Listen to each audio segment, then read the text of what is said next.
Minasan konnichiwa, JR desu, and for today on the 7th episode of our daily show on my journey in speaking Japanese, let me share to you, another method that I have been studying for the past couple of days, and was taken from actually a lesson on YouTube about the KITANI Method.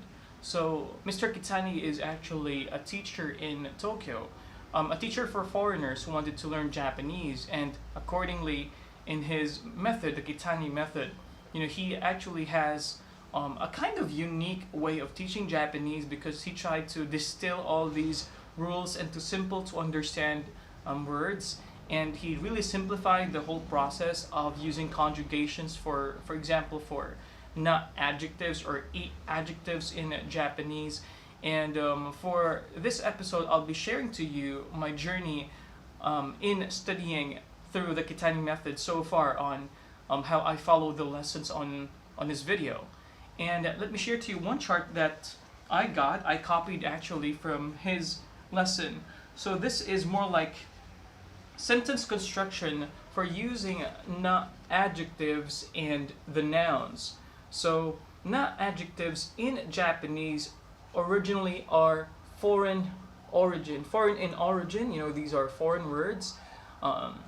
In the past, because the Chinese language has a big impact to Nihongo. So what they did for the Japanese, they incorporated these adjectives and made it into na adjectives. And also because of globalization, English language also has a big impact to Japanese language. So they also made na adjectives, and they incorporated that to Nihongo.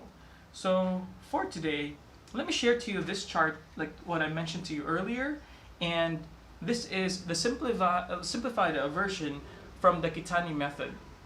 So you have to start first with the subject, watashi, or ore, boku. This is the subject, and then wa, of course, is the topic marker. So you put wa after the subject, and you use the stem word for this example. And what also Mr. Kitani has used in the video, he used the adjective hima, which means free or available on your schedule, like you're free to do something. So initially on my day 6, I think my day 6 video yesterday, I thought that free here would mean like free, like freedom, but I was wrong. So, well, that's all part of the learning process. You have to correct yourself and, of course, improve, hopefully, in the long run. So let's practice using this chart right here: stem, inflection, the base form for casual, reporting, polite form, conversational polite form, and then the tense, and then positive or negative.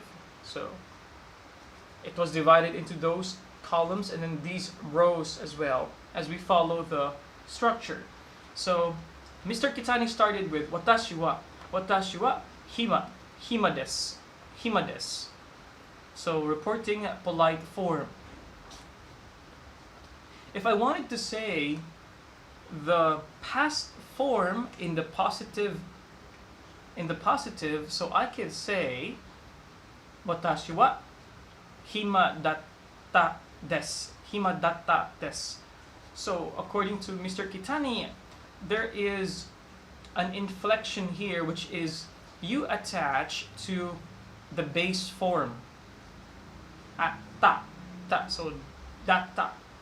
And usually the inflection, according to him, the inflection serves as a bridge that would connect the sounds from hima datta desu.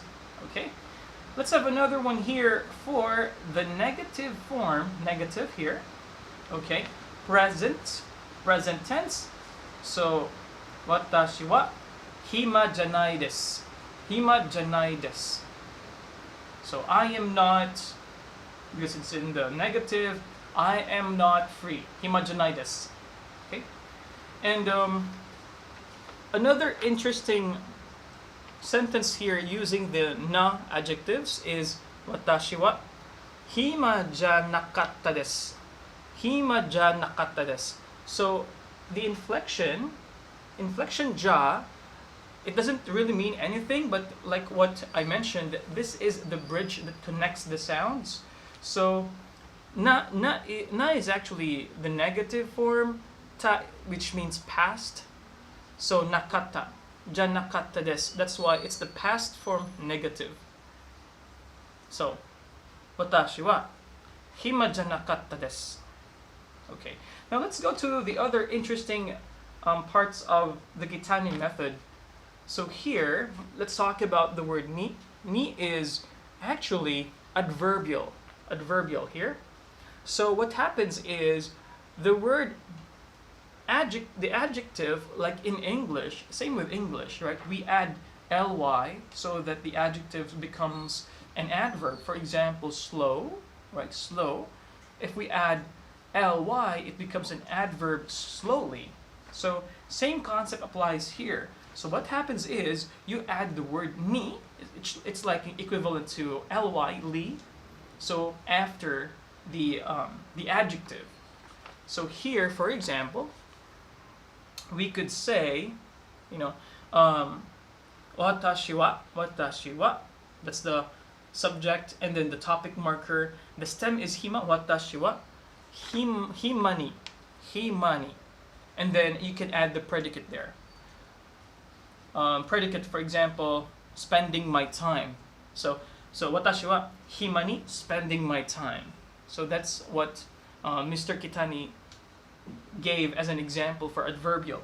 Now, let's have the na adjectives as modifying. So modifying would mean, like in a noun, you add the adjective in front of it to describe what kind of noun it is. So one of the examples that Mr. Kitani gave there was the word flower, hana, right? So pretty is kire. So you add the word na in the middle.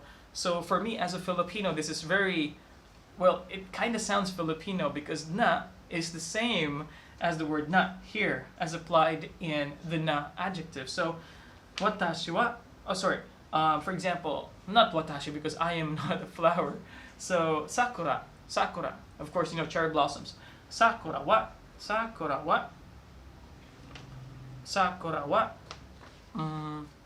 kirei na hana desu. Okay, sakura wa kirei na hana desu. So the subject is sakura wa, topic marker. So sakura is, or because there's no plural form in Japanese, so sakura, cherry blossoms, are pretty flowers. So that's the meaning of the modifying function of na or no. Okay. Next one here, second to the last, is the word de as an inflection. You can see it here on the chart. So de. So according to Mr. Kitani in his method, it is used as a connection. So one example is same following the structure here. Boku wa, watashi wa hima de kaimasu. Kaimasu is to buy. Hima de kaimasu de eiga de mimasu. So I'm not sure if I'm using that correctly, but that here means a connector. Okay, so for those who are already advanced in learning Japanese, you may correct me on this. Okay, but like what I told you, I'm open for corrections because I'm still learning Japanese and this is my 7th day.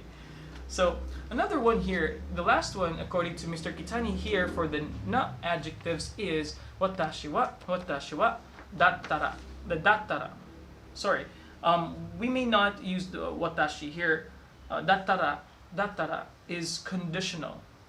So I made actually a sentence here and I hope it's correct, but the main thought of that lesson for dattara is that you add the word dattara after the stem, hima dattara, because it's like saying if.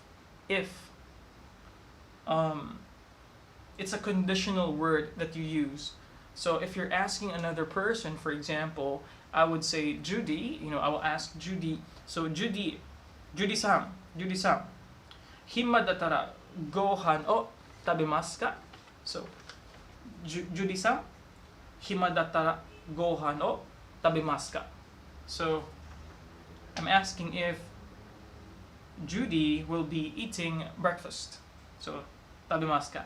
So far, well, that is what I have learned from the Kitani Method. It is an interesting video, and I'm pretty sure that if you're more interested in simplifying things down, I think that Kitani Method is really good for beginners. And so far, I find it very interesting, very easy to understand, and I will be sharing the link in the description below for the video on the Kitani Method, and maybe their website as well. So that's all for now. Ja, mata ne. Thank you so much. I'll see you guys next time. Bye bye.